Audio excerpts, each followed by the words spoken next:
আসসালামু আলাইকুম। সুস্থতা হলো মানুষের আল্লাহর দেওয়া সবচেয়ে বড় নিয়ামত। আপনি আমি সবাই এখন সুস্থ আছি বা যারা সুস্থ আছি, এই মুহূর্তে অনেকেই হয়তো অনেকেই অসুস্থ আছে, হাসপাতালে বেডে শুয়ে আছে। তো এটা চিন্তা করেও আমরা আল্লাহর শুকরিয়া আদায় করতে পারি।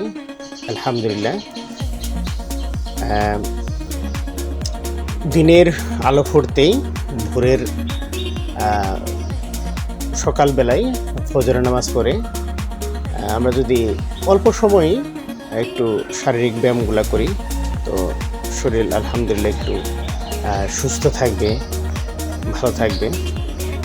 তো এই জন্য আমি প্রতিদিন সকালে অল্প অল্প কিছু ব্যায়াম করার চেষ্টা করি। এই জন্য একটু ভিডিওটা দেওয়া বা করা। ঠিক আছে। আসসালামু আলাইকুম।